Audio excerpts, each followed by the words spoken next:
Denver 7 On Demand is brought to you by Ferguson and BAC Appliance Center, the best in bath, kitchen, and lighting for your home. I'm Brian Sanders. And I'm Nicole Brady. Here's the latest from Denver 7. This morning, the organization in charge of the Youth Baseball League, where an all-out brawl broke out at a game, says they are embarrassed, ashamed, and angry about what happened. The Barrett Creek Junior Sports Association has now kicked out all the coaches and parents involved in this fight. They're out of the league. We spoke to the grandmother of one of the players in that game. She says there has been tension between the two teams in the past, and the adults were out of line, arguing about calls made by a 13-year-old umpire. The three coaches from the other team went up to the umpire, and I couldn't actually hear what they were saying, but it just didn't look right that three coaches were standing around and one little boy was just standing there. The players involved in the game were just 7 years old, and again, the umpire that was caught in the middle of that, just 13. At least 5 people were cited. We'll have to wait until mid-July to find out what people have to say about the future of Columbine High School. Right now, the Jefferson County School District is looking through more than 7,000 responses to their survey on the proposal to tear down the school. The district is concerned people have become infatuated with the school because of its history. They also have genuine security concerns about the lack of controlled entry points and would want to address that in a new building. If the proposal has enough support from families and staff, the next step would be to hold public forums. Today, we will continue to reach out to Renew Saddle Rock Memory Care in Aurora about a lawsuit filed by an outraged family. They say the facility allowed a resident to attack their 92-year-old wheelchair-bound mother. According to the lawsuit filed last week, this is not the first time something like this has happened. They claim the same resident also attacked a man last year, punching him, scratching him, and leaving cuts to his face. There's also concern residents aren't being cared for properly because of a lack of staff. The lawsuit alleges the facility prioritizes finances over resident care and safety. Tomorrow, the entire Colorado community will say goodbye to State Trooper William Medane. He died after getting hit by a car late Friday night on I-70 near Deer Trail while investigating another crash. Tomorrow, he will be laid to rest, and there will be a procession for the public to line up along to honor Trooper Medane. It starts on Hamden at Yosemite at 9 o'clock tomorrow morning. It will then head west past I-25 until it reaches Denver's First Church on Hamden near Colorado Boulevard. If you are in that area, you'll find major road closures tomorrow morning. They will start at Havana near Kennedy Golf Course and head west along Hamden all the way to University. They'll be in effect until tomorrow at 11. Trooper Medane's squad car will lead that procession. If you'd like to pay your respects, CSP asks that you park on a side street and then walk to the procession route instead of parking along the procession route. The funeral starts at 11.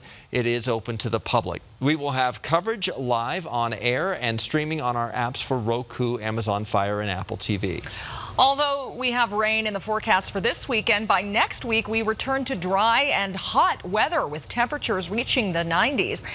And we're getting into the heat of wildfire season. Now is the time to make sure you're prepared. Denver 7's Eric Lufer shows us how the city of Boulder is helping its residents be fire ready. Boulder Fire Rescue will be performing curbside assessments for the first time starting this month. It's their way of getting an overall impression of how well a home is prepared in a wildfire-prone neighborhood. Now, they will obviously notify neighbors and neighborhoods before they do these assessments, and they will not enter private property.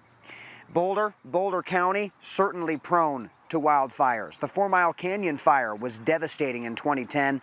More than 100 homes were destroyed. These curbside assessments that will start this month are intended to be among the first steps in creating what's called a fire-adapted community. The obvious recommendations: cutting down trees to create a natural fire break and mowing down the grass and brush around the home. That's what Doug Young does at his home in Boulder County. It's not something you do once and then forget about it.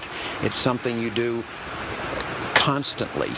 And because of all that moisture, you can see how long and tall these grasses are here at Chautauqua Park. That is something a homeowner should mow down around their home so a fire can't creep up to it. I'm Eric Lufer, Denver 7. Starting this morning, you have a chance to see a traveling memorial in Arvada. It's called The Wall That Heals. The wall is a replica of the Vietnam Veterans Memorial in Washington, D.C. It's located at the Faith Bible Chapel in Arvada. It includes the names of more than 58,000 service members who died in the Vietnam War. The exhibit is free and will be open 24 hours a day through Sunday at 5 p.m. If you have a healthy, middle-aged dog, Colorado State University would like your help developing a new cancer vaccine for humans. They hope testing the vaccine on dogs could lead to a vaccine for humans, but to be eligible, your dog must be between 6 and 10 years old and weigh at least 12 pounds. They'll also have no history of cancer or other significant illnesses. There is a chance, though, your dog could get cancer, and if they do, CSU will give you a hospital credit for treatment. Some people living in Longmont say turkey vultures are taking over their neighborhoods. City officials say it's working on a proposal to increase education and scare the birds away from certain areas. So far, they've hung fake dead birds on trees outside one neighbor's home. That neighbor says that's only a temporary fix. We don't want to kill them. We don't want to get rid of them. But trust me, if anybody has had to deal with the level of bird excrement that we've dealt with, it's horrific. Yeah, the city's Public Works Department says there are several steps that still need to be taken before any proposal is approved. There are so many birds in the area because of the birds' migration pattern. As you prepare for summer vacation, there's one decision you have to make that can have a big impact on at least one member of the family. Who will watch the cat or dog? Well, lately there's been a huge increase in the number of pet sitters here in Denver and across the country. Denver 7's Molly Hendrickson explains why the pet sitter option might not be the best for your best friend. If you're leaving town and can't take the pet, it's a dilemma. Do you hire a pet sitter or send a dog or cat to the kennel? Well, some new apps make sitting so easy, but there are a few risks. Angela Davidson is a pet sitter. You lay down. Lay down.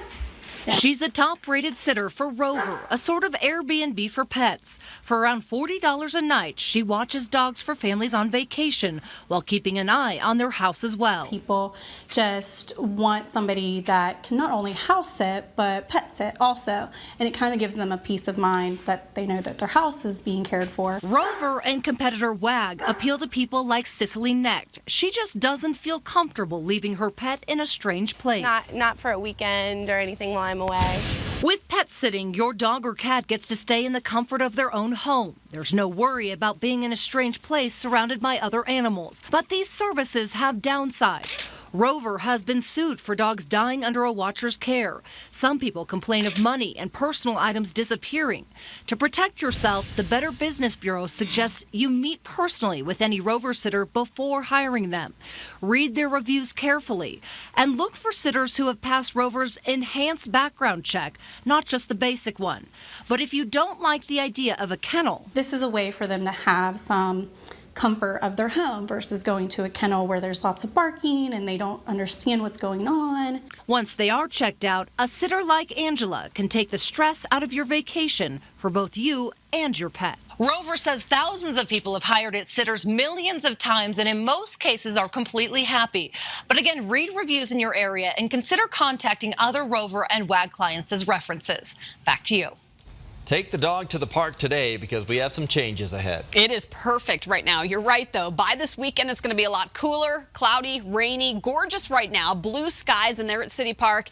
It is going to be pretty packed this afternoon. There on the patios as well. We're expecting some really warm weather today. It's the last of the really warm days before things change. Now, there will be a risk for a little severe weather. We've got not a lot of storms, but a few, and a couple of those could produce some larger hail and some gusty, damaging winds. And you can see that marginal risk of severe weather now covering parts of I-25 from Denver north to Fort Collins. East is where we're expecting some of the stronger storms to be, though, closer to Fort Morgan and Sterling. And again, it's an isolated activity this afternoon, about a 20% chance of a storm here in town, a much better chance tomorrow. Now, the cold front that we're tracking is going to roll in on Friday. So with tomorrow afternoon storms, we're going to see highs only in the low 70s. We're going from, well, mid 80s today to low 70s on Friday, and that's likely going to bring here on our our Super 7-day, that chance for some severe weather. With a few of those storms, larger hail, damaging winds would be probably the biggest issue, but we could see some isolated tornadoes. Heading into the weekend, it's going to get quite a bit cooler. We're in the mid to upper 60s Saturday and Sunday with that chance for some showers. So it's a good 15 to about 20 degrees cooler than what we're going to see today. Next week, you guys, that's when things are really going to take a nice turn. Summer officially starts tomorrow, and it's going to feel like it next week. We've got what looks like a nice long streak of some warm weather. In fact, we could see our first 90-degree heat of the season by the end of next week. Well, luckily the weather looks like it'll hold out today. Waterworld is taking part in the world's largest swim lesson today. Yeah, this is big. Waterworld and other water parks across the nation are hosting swim lessons to make sure kids are safe when they visit local pools or go to the beach. In letting people know how important it is to get kids into swim lessons early. And it's a synchronized day of swim lessons all over the world. Now, Waterworld's been taking part in this world's largest swim lesson for 10 years. Thanks for watching this Denver 7 Now update. Check back here later tonight for another update and download the Denver 7 app for breaking news and alerts. Have a great day.